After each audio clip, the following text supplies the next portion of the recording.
Uttar Pradesh police में जो दरोगा भर्ती आएगी उसके इतने विशाल सिलेबस को हम कैसे कवर करें। इसके हिसाब से आ गया तो 135 कटाफ जानी है। कितना समय लगेगा हमको अपनी तैयारी पूरा करने में? तो दिहाड़ी मजदूर बनिए अगर आप लोग को जल्दी से सिलेबस कवर करना है। पर जिन भाइयों का 1 नंबर या 2 नंबर से नहीं हुआ है वो हताश ना हो। नीति जैसे होता है तो राज्य की इच्छा के अनुसार होता है, जैसे मौलिक अधिकार होता है वो आपका स्वयं का अधिकार होता है। अगर आप भारत में जन्म ले लिए तो आपको सारे अधिकार स्वयं से मिले। और करंट अफेयर को तो मैं कहूंगा निगलेक्ट कर दीजिए, करंट अफेयर का कोई मतलब नहीं है। पर एग्जामिनर का मेन मोटिव ये रहता है कि आपके समय को, मतलब 120 मिनट में 160 क्वेश्चन है तो कैसे हम समय को खा लें। पूरा सिलेबस को कवर करके मॉक टेस्ट में कम से कम 130-35 क्वेश्चन आराम से डन कर सकें और हल कर सकें। ड्यूटी होती है वो फिक्स नहीं होती है, उसमें क्या क्या ड्यूटियां होती हैं, जैसे कि बैंक ड्यूटी हो गई, रात्रि गश्त हो गई, कभी किसी मुलजिम को पकड़ने जाना है। निसंकोच मैं कह रहा हूं कि आप लोग 60,244 पद में अगर सिलेक्शन पाए हैं तो आप लोगों की काफ़ी ज़्यादा अच्छी तैयारी रही होगी। जय हिंद आप सभी को। जैसा कि आप लोग जान रहे हैं कि कल मैंने यूपीएसआई के पहली वीडियो बनाई थी जिसमें आप लोगों ने काफ़ी ज़्यादा प्यार दिया और काफ़ी ज़्यादा उस पर व्यूज़ भी आए और काफ़ी ज़्यादा लोग इंटरेस्टेड लग रहे हैं और कई प्रकार के हमसे क्वेश्चन पूछ रहे हैं। तो बहुत लोगों के बहुत से डाउट हैं, सारे डाउट को मैं क्लियर कर दूंगा। मैं सोच रहा हूं कि एक ग्रुप बना लूं जिससे कि आप लोगों से मैं सीधा बात कर सकूं। तो मैंने अभी सोच रहा था कि कौन से टॉपिक पर आप लोग को आज का दूसरा वीडियो दूं जिससे कि आप लोग को सबसे ज़्यादा मदद मिल सके। तो आप लोग के लिए मैंने आज सोचा है कि आप लोग के लिए आज यूपीएसआई के सिलेबस को कैसे हम लोग कवर करेंगे उसका एक वीडियो बना दूं। तो सबसे पहले हम लोग देते हैं अपना इंट्रोडक्शन। जैसा कि आप लोग जान रहे हैं मेरा नाम है अमित राय। उत्तर प्रदेश पुलिस 2021 में जो दरोगा की भर्ती आई थी उसमें मेरी 26वीं रैंक थी और मैंने एफएसएसओ के पद में तीसरा स्थान प्राप्त किया था और मैं इस समय एफएसएसओ के पद पर कार्यरत हूँ। तो इतना मेरा इंट्रोडक्शन हो गया। और इससे पहले तो आप लोग जान ही रहे हैं कि मैं उत्तर प्रदेश पुलिस में सिपाही था। तो 60,244 पद में जितने भी सिपाही लोग हैं इस वीडियो को ज़्यादा से ज़्यादा देखें, क्योंकि मैं भी सिपाही था और सिपाही रह करके ही दरोगा की तैयारी किया हूँ और दरोगा बना हूँ। तो वो जो हमारे सिपाही भाई हैं मेरी स्ट्रेटजी को अगर वो लोग फॉलो करेंगे तो वो भी लोग काफ़ी आसानी से सिपाही से दरोगा बन सकते हैं। आप और अगर आप लोग थोड़ी सी मेहनत कर दें, निसंकोच मैं कह रहा हूँ कि आप लोग 60,244 पद में अगर सिलेक्शन पाए हैं तो आप लोगों की काफ़ी ज़्यादा अच्छी तैयारी रही होगी, तभी आप लोग 50 लाख लोगों में से 60,244 पद पर सिलेक्शन पाए हैं। और आप लोग उन बच्चों से अभी पढ़ाई के मुकाबले आगे हैं जो सिलेक्शन आप लोग से नहीं पा पाए हैं। तो आप लोग के पास एक एडवांटेज है कि आपके हाथ में एक नौकरी भी है और अगर आप बढ़िया से मेहनत कर देंगे तो आप लोग दरोगा भी बन जाएंगे। पर जिन भाइयों का 1 नंबर या 2 नंबर से नहीं हुआ है वो हताश ना हो, क्योंकि उनके पास ये बढ़िया चांस रहेगा कि ये सिपाही जो बने चुके हैं वो लोग तो ट्रेनिंग में चले जाएंगे। ट्रेनिंग में उनको उतना समय मिलेगा नहीं, मुश्किल से मुश्किल कितना भी समय अधिक निकालेंगे तो 2 से 3 घंटा ही वो लोग निकाल पाएंगे। पर आप लोग के पास पूरा समय है। आप लोग सोच लीजिए कि ये झटका लगा है, ये झटका लगा है तो दूसरे झटके में हम लोग को दरोगा ही बनना है। तो आइए बिना किसी देरी के ये वीडियो शुरू करते हैं।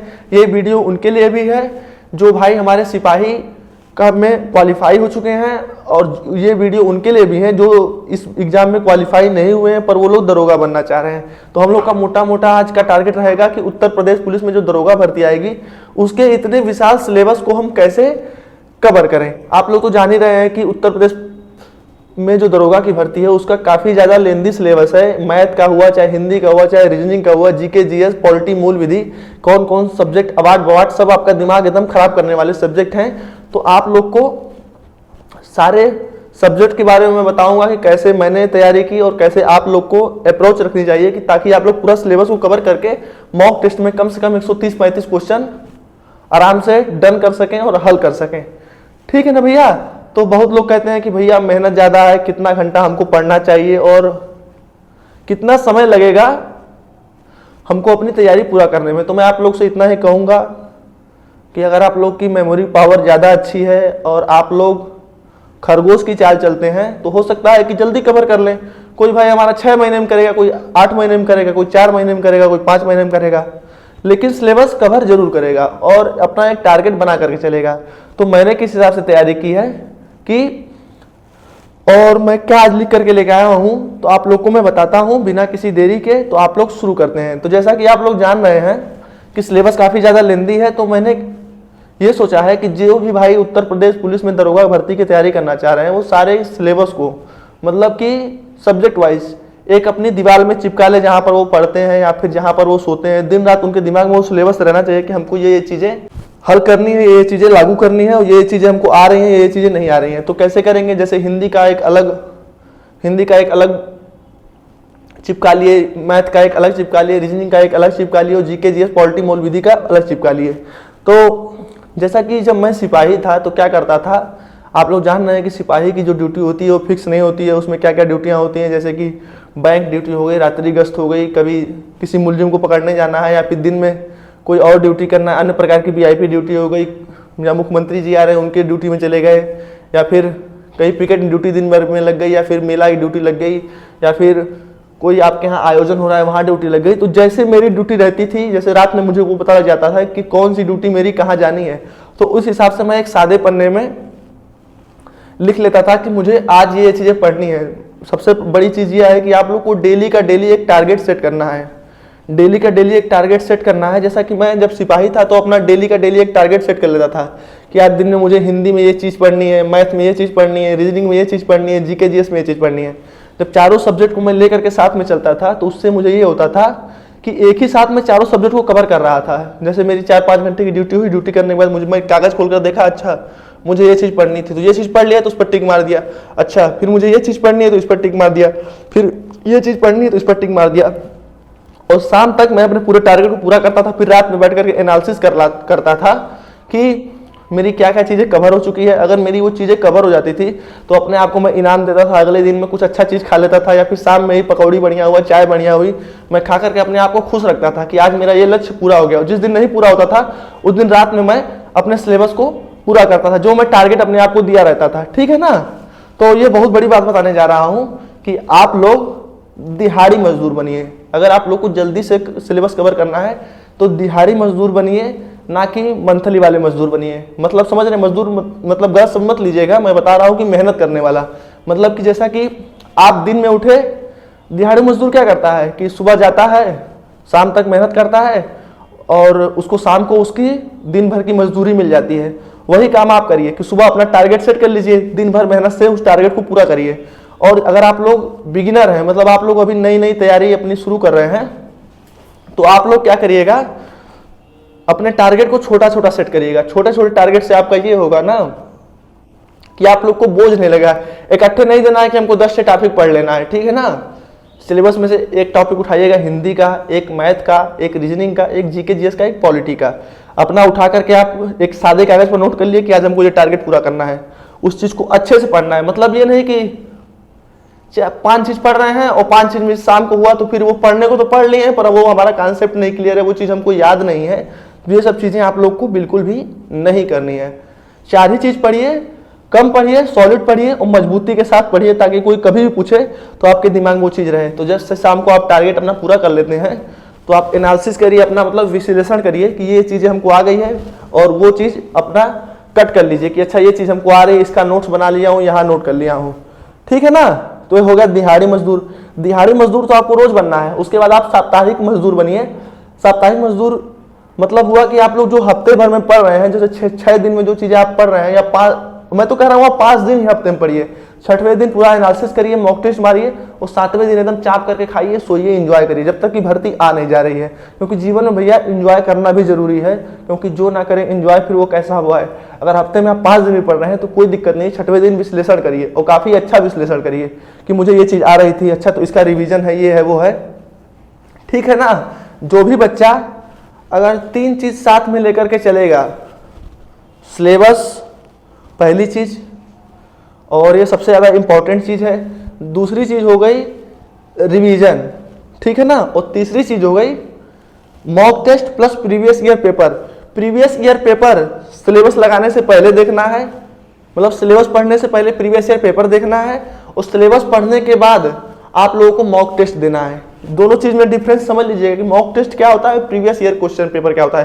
Previous year question paper syllabus देखने से पहले लगाना है, क्योंकि जब प्रीवियस ईयर पेपर आप देखेंगे और क्वेश्चन आपके दिमाग में रहेगा, अच्छा ये क्वेश्चन पूछा गया था, तो आप लोग जब पेपर को देखेंगे ना तो आपके दिमाग में आ जाएगा, अच्छा ये क्वेश्चन वहां पर पूछा गया था, तो अच्छा इस प्रकार का एक क्वेश्चन पूछा जाएगा, तो अच्छा ये टॉपिक से उठाकर पूछा गया है, तो अपने दिमाग को आप चला पाएंगे कि अच्छा ये चीज यहाँ से पूछा गया है, तो यहाँ से चीज उठाई गई है, तो ऐसे पूछा गया है, ठीक है ना।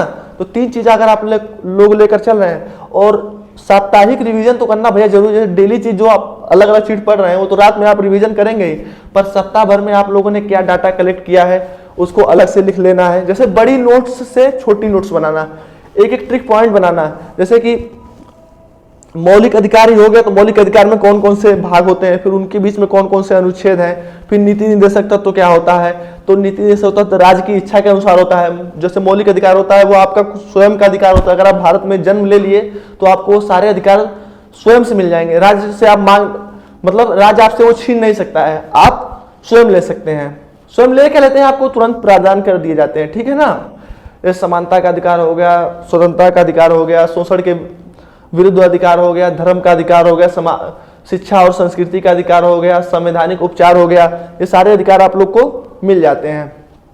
उसी प्रकार से आप लोग को बड़ी नोट्स से छोटी नोट्स बनानी है, मतलब कि एक इतनी मोटी कापी है, जैसे एक इतनी मोटी कापी है, इसमें सब कुछ आप नोट किए हैं, फिर उसको आप इतने पतले में लेते आइए, एग्जाम जब समय आएगा तो उसको इतने पतले में रहे ताकि इसमें से जो चीज पढ़े तो आपके दिमाग में जाए, अच्छा इस बड़ी वाली किताब में ये चीज लिखे तो इसका की पॉइंट ये है। हर सब्जेक्ट का अलग अलग की पॉइंट आप लोग बनाते चलिएगा। उम्मीद कर रहा हूं कि इतनी चीजें आप लोग को समझ में आ गई होगी कि आप लोग को डेली एनालिसिस करनी है, मतलब डेली एक सुबह उठ करके छोटा सा टारगेट सेट करना है कि अच्छा ये चैप्टर में हमको ये चीजें पढ़नी है, फिर मैथ में ये पढ़ना है, रीजनिंग में ये पढ़ना है, जीके जीएस में ये चीज पढ़नी है, ठीक है ना। इतना तो हम लोगों ने कंप्लीट हो गया। अब आओ थे मेन बात पर कि किस सब्जेक्ट पर कितना फोकस आप लोग को करना है, मतलब कि किस सब्जेक्ट पर आप लोग को कितना ज्यादा फोकस करना है और कौन सा सब्जेक्ट आप लोग को ज्यादा पढ़ना है या ज्यादा मेहनत करना है, ठीक है ना भैया।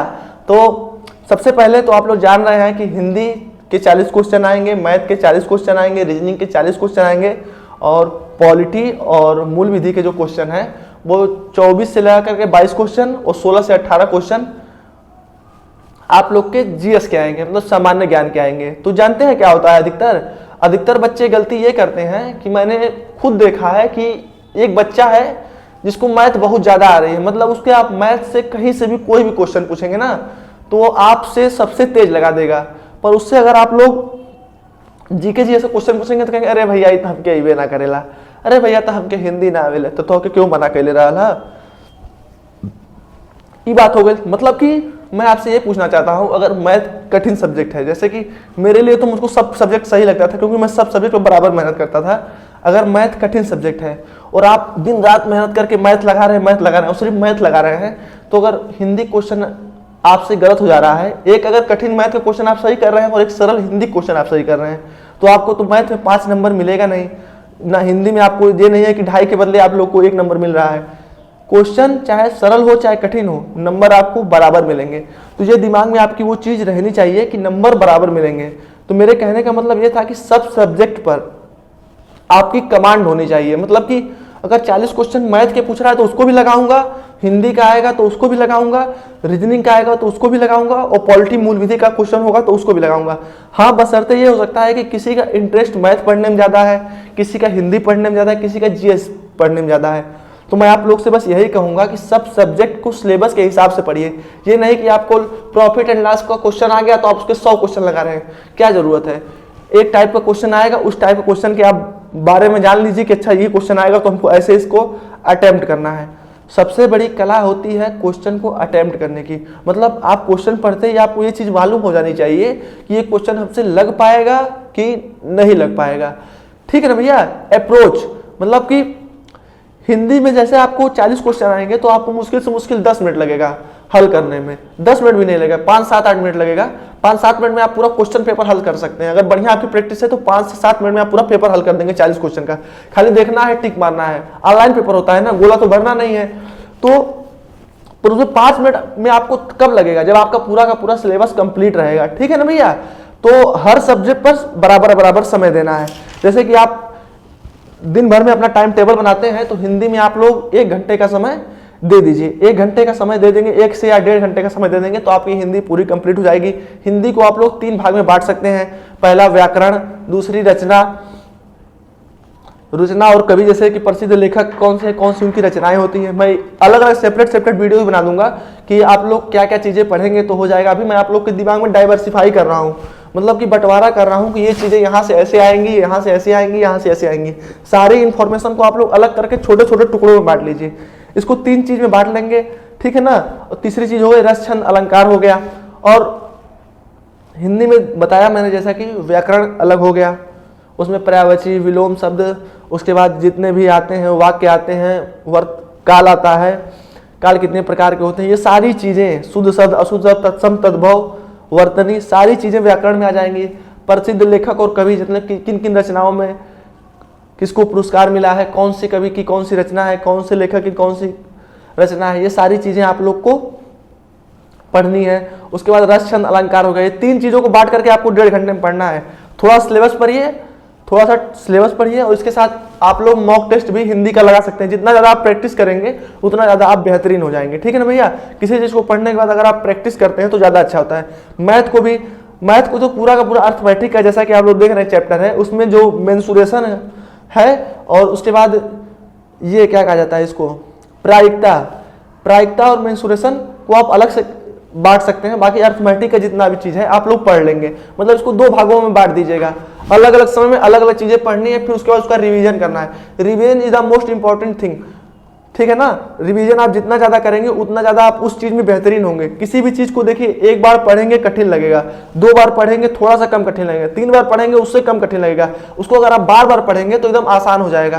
जैसे कि मुझे हनुमान चालीसा पढ़ते पढ़ते पूरी याद हो गई है, शनिदेव की चालीसा हो गई, दुर्गा माई की चालीसा हो गई, सबकी मैं पढ़ते पढ़ते धीरे धीरे मैं पढ़ता हूँ, पूजा पाठ में ज़्यादा विश्वास करता हूँ, तो मुझे वो सब सारी चीज़ें याद हो गई क्योंकि मैं बार बार उसको पढ़ रहा हूँ। वैसे आप लोग भी हर एक चीज़ को धीरे धीरे पढ़ेंगे तो वो चीज़ें आपको याद हो जाएंगी। रीजनिंग में भी हो गया, रीजनिंग में जानते हैं वर्बल होती है, नॉन वर्बल होती है, तो हर एक चीज़ का रीजनिंग क्या है कि आप रोज 40, 50, 60 क्वेश्चन अपने हिसाब से लगाइए। और उसमें कुछ चैप्टर, मतलब 5-6 चैप्टर ऐसे होते हैं जो कि कॉन्सेप्चुअल होते हैं, उनको आप पढ़िए और अच्छे से पढ़िए। जैसे सिटिंग अरेंजमेंट का हो गया, या फिर पासा का तो क्वेश्चन मानिए लग ही जाता है, फिर उसके बाद कथन निष्कर्ष के क्वेश्चन हो गए, फिर वे नारक के क्वेश्चन हो गए। ये सब क्वेश्चन आपको बार बार लगाने हैं, तो आप भूल जाओगे।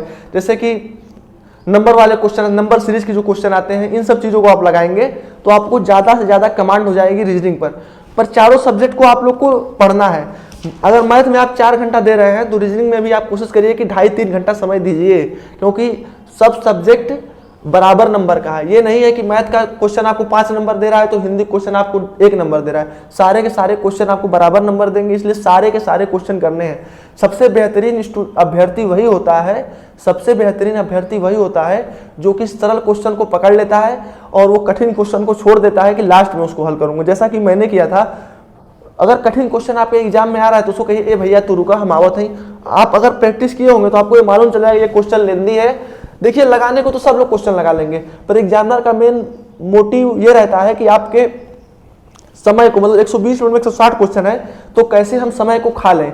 तो उस समय के बचने के लिए सबसे अच्छा होता है कि आप इजी से इजी क्वेश्चन को पहले हल कर लीजिए। इजी से इजी क्वेश्चन को आप हल कर लेंगे तो आपका दिमाग एक तरह से मेंटली रूप से फ्री हो जाएगा कि हमारा इतना पेपर हो गया है। और एक प्रैक्टिस सेट में, मतलब कि एक मॉक टेस्ट हो चाहे प्रैक्टिस सेट हो चाहे एग्जाम का क्वेश्चन हो, उसमें 20 से 25 क्वेश्चन होते हैं जो काफ़ी टफ होते हैं, बाकी पूरा का पूरा पेपर बहुत ईजी रहता है। 3 प्रकार से तो क्वेश्चन बनता है, मॉडरेट, हार्ड, उसके बाद ईजी। तो ईजी के हमको मेरे हिसाब से 50% क्वेश्चन ईजी आते हैं, 25 to 30% क्वेश्चन होते हैं जो कि मॉडरेट होते हैं, और 20% जो क्वेश्चन होते हैं वेरी हार्ड होते हैं। वो जो वेरी हार्ड क्वेश्चन होते हैं, अगर 20 में से आप 10 क्वेश्चन भी हल कर ले गए तो आपका समझ लीजिए सिलेक्शन पक्का है।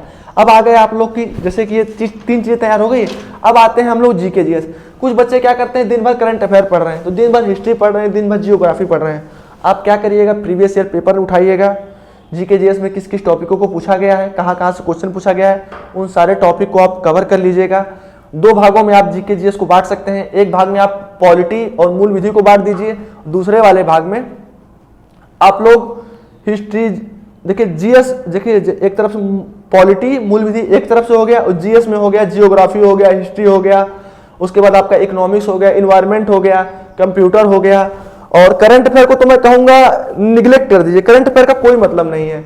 यूपीएसआई में करंट अफेयर का कोई मतलब नहीं है, कोई मतलब नहीं है। अगर मेरी बात पर ना विश्वास हो गए भैया तो आप लोग जा करके 2017-2021 का पेपर देख ला लोग, अगर हमारे बात पर ना विश्वास हो के। और उम्मीद करते हैं अगर हिया ले तो लोग वीडियो देख ले हुआ तो के हमारी सारी बात समझ में आ गई हुई कि हम कहल का चाहते हैं। अब मोटा मोटा सार क्या है इस वीडियो का मैं आप लोग को बता दे रहा हूँ। जैसा कि आप लोग जान रहे हैं कि उत्तर प्रदेश में दरोगा भर्ती का पेपर जो है 160 क्वेश्चन का होता है और 120 मिनट का होता है। और क्वेश्चन हल करने का मतलब ये हो गया कि हम लोग को कम समय में क्वेश्चन को अटेम्प्ट करना है। मैथ का जो पेपर होता है काफ़ी लेंदी होता है, तो मैथ के क्वेश्चन जो होते हैं उसको हम कोशिश करिए कि लास्ट में ही अटेम्प्ट करिए। और जो जैसे 40 क्वेश्चन रहेंगे उसमें 10 से लेकर के 8 क्वेश्चन ऐसे रहेंगे जो काफ़ी टफ रहेंगे, जिसमें आपको ज़्यादा कैलकुलेशन करनी पड़ेगी। तो ज़्यादा कैलकुलेशन वाले क्वेश्चन को थोड़ा सा समय दे दीजिए, आप उसको अलग अलग छांट करके छोड़ करके जो इजी क्वेश्चन है 30 to 32 उनको आप हल कर लीजिए, ठीक है ना। बाद में जो 8 क्वेश्चन बचेंगे उसको आप अटेम्प्ट कर लेंगे। इन क्वेश्चनों की कैसे तैयारी करेंगे ये भी मैंने बता दिया है कि छोटे छोटे टारगेट सेट करिए कि हमको आज ये चैप्टर पढ़ना है। फिर दिहाड़ी मजदूर वाली मैंने आप लोग को बात बताई कि सुबह टारगेट सेट करिए, शाम में अपना जो इनाम मिले वो अपने आप को दीजिए। जैसे कि मेरा था तो मैं अपने आप को रोज इनाम देता था, जैसे कि मैं पकौड़ी खा लिया, कुछ खा लिया, कुछ बढ़िया चीज़ खाने का मन किया, पनीर बना करके खा लिया। तो ये मेरा था कि मैं उस दिन खूब खुश होकर के डांस करता था ताकि अगले दिन मैं मोटिवेट रहूं। और सबसे बड़ी चीज़ है आजकल के युवाओं में मोटिवेशन की कमी। हमको दरोगा बनना क्यों है, तो मैंने आप लोग को शाहरुख खान वाला उदाहरण दिया ही था कि अगर अपने आप को तुम ड्रीम में इमेजिन करो कि जैसे एक अमित राय हैं, वो दरोगा की वर्दी पहन करके घूम रहे हैं, 2 स्टार कंधे पर लगा हुआ है, ऐसे 2 स्टार लगा हुआ है, ऐसे 2 स्टार लगा हुआ है, तो कितना स्मार्ट लगेंगे। वैसे आप लोग को भी सोचना है कि अगर मैं दरोगा की वर्दी पहन करके घूमूंगा, ये पी कैप लगा करके घूमूंगा तो कितना ज़्यादा स्मार्ट लगूंगा। यही आप लोग को टारगेट बना करके पढ़ाई करनी है। और जैसा कि और लोगों को क्वेश्चन आ रहा है कि पॉलिटी बहुत हार्ड है, तो ये बहुत हार्ड है, कहाँ से पढ़ें। आप लोग सिलेबस से पढ़िए, ना कि किसी टीचर से। ना कि किसी टीचर मतलब मैं किसी का विशेष नाम नहीं लूँगा, सब लोग अपने अपने क्षेत्र में बढ़िया है, कोई भी टीचर खराब बनकर नहीं पढ़ाता है। आप लोग को जिससे सूट करता है उससे पढ़िए। और जैसे कि सिलेबस में से जो चीज़ पूछी जा रही हो उसका एक टॉपिक उठाइए, यूट्यूब पर सर्च करिए, जिस टीचर से आपको पढ़ना है उसके एक नोट्स बना लीजिए, अपने हिसाब से उसको कंसीडर कर दीजिए और उसके बाद अपना नोट्स में लिख दीजिए। और ये दिमाग लगाइए कि अगर इस तरह का क्वेश्चन पूछा जाएगा तो मैं इसको यहाँ से पुटअप कर लूँगा, ठीक है ना। डेली टारगेट बनाना है, साप्ताहिक रूप से डेली का डाटा कलेक्ट करना है। फिर जब सप्ताह का पूरा डाटा कलेक्ट हो जाए तो फिर जब चारों सप्ताह का आ जाए उसके बाद एक महीने का डाटा रखना है। फिर पूरे डाटा को आप एनालिसिस करिए कि क्या क्या चीज़ें आपको कवर हो गई। और एक वैनहल सिंह पिक्चर थी जिसमें जो हीरोइन का बाप रहता है और हीरोइन का बाप रहता है कि हीरो का बाप रहता है, वो दिन रात नक्शे को देखा करता है। वैसे ही आप अपने सिलेबस को पूरा देखा करिए, अच्छे से पूरे सिलेबस के एक एक टॉपिक को हर सब्जेक्ट वाइज आप याद कर लीजिए कि अच्छा ये चीज़ यहाँ से पूछेगा, फिर ये चीज़ यहाँ से पूछेगा, फिर ये चीज़ यहाँ से पूछेगा, तो मेरी ये चीज़ तैयार है। अगर ये क्वेश्चन ऐसे पुटअप कर दिया तो मैं इसको ऐसे लगा दूंगा। फिर प्रीवियस ईयर पेपर को आप देखिए कि प्रीवियस ईयर में ये क्वेश्चन पूछा गया था तो इसका आगे भविष्य में क्या चीज़ आ सकती है। जो 4 ऑप्शन जीके जीएस में दिए रहते हैं, जैसे पॉलिटी में 4 ऑप्शन दिए रहते थे, 2017 पेपर आप देखिएगा, उन चारों ऑप्शन के बारे में भी मैं याद कर लेता था कि ये 4 ऑप्शन किस टॉपिक से उठा करके दिए गए हैं क्वेश्चन में। जो क्वेश्चन हुआ है वो और 4 टॉपिक अलग से मेरे तैयार हो गए। तो ऐसे मैं तैयारी करता था, तो आप लोग भी ऐसे तैयारी कर सकते हैं। और तो लोगों से बताए थे भैया कि दिन में पढ़ाई ना होके तो रात में पढ़ा, लेकिन पढ़ाई का मजा ला, और मजा के साथ अगर पढ़वा तो सजा ना हो भैया। सिलेबस काफ़ी ज़्यादा लंबा है, 8 और पूछने लोग भैया कितना दिन में सिलेबस कंप्लीट हो जाएगी। अच्छा मतलब हम कहते तू बेहतरीन हो जाएगा, 8 घंटा 8 महीना दबा के पढ़वा और तो से ज़्यादा बेहतरीन क्यों ना रही। और हम तो से बता देते हैं कि जैसे कि जीके जीएस पर ज़्यादा फोकस करने से अच्छा कि जो फिक्स क्वेश्चन है, जैसे जो फिक्स क्वेश्चन आने जिनका सिलेबस कम है, मतलब math Hindi reasoning, math Hindi reasoning 3 चीज़ ऐसी है। जैसे 120 क्वेश्चन का हुआ पेपर, तो 120 क्वेश्चन तो यहीं से आएंगे ना, तो 120 में से आप कोशिश करिए कि 110 to 114 मतलब 110 से 114 क्वेश्चन अगर मैं हल कर लेता हूं, उसके बाद जीके जीएस में मैं 30 to 25 क्वेश्चन अटेम्प्ट कर लेता हूं, तो आप कम से कम ना चाहते हुए भी आराम से 130-35 का टारगेट सेट कर लेंगे। और मैं बता रहा हूं मेरे भाई कंपटीशन बहुत ज़्यादा है। अगर पेपर 2021 के हिसाब से आ गया तो 135 कटार जानी जानी जानी है, तय है। 130-35 कटार चली जाएगी, जैसे 126-27 गई थी जनरल की मैं कटार बता रहा हूँ। तो वैसे आप अपने आप को प्रिपेयर रखिए कि 130-35 हमको टारगेट ले करके चलना है, क्योंकि हर बच्चा पढ़ रहा है, आप ही नहीं पढ़ रहे हो, सबके दिमाग में है 200 स्टार कंधे पर लगाना है, आप लोग को भी लगाना। आप बेहतरीन कैसे बनोगे, बस मेरी बातों को आप फॉलो करिए, क्योंकि मैंने इस जीवन को जिया है और विद्यार्थी जीवन मैंने जिया है और अच्छे से जिया है। और उम्मीद करता हूँ कि ये वीडियो आप लोग को पार्ट 2 वाली वीडियो समझ में आएगी कि अपने सिलेबस को कैसे कंप्लीट करना है, क्या क्या चीज़ें करनी है। और सिलेबस को भैया देखिए, आप का अलग रूटीन होगा कि आप हिंदी पहले पढ़ते होंगे, मैथ पहले पढ़ते होंगे, रीजनिंग पहले पढ़ेंगे, ये आपके ऊपर मैंने छोड़ दिया है, मैंने ये नहीं बताया है। और सारा का सारा सिलेबस देखिए मैं लगा दिया हूँ कि हिंदी में क्या पढ़ेंगे, मैथ में आप क्या पढ़ेंगे, रीजनिंग में क्या पढ़ेंगे, जीके जीएस पॉलिटी, संविधान में आप जीके जीएस पॉलिटी, उसके बाद इसमें क्या पढ़ेंगे आप। तो बाकी सारी चीज़ देख ले हो भैया लोगन। अब पार्ट 3 लेके आए, ये वीडियो का पार्ट 2 है। तो लोग बताइए लोगन कि अब सीरीज कैसा लगा थी भैया। जय हिंद, जय भारत। एंजॉय करिए, जो ना करे एंजॉय फिर वो कैसा बॉय।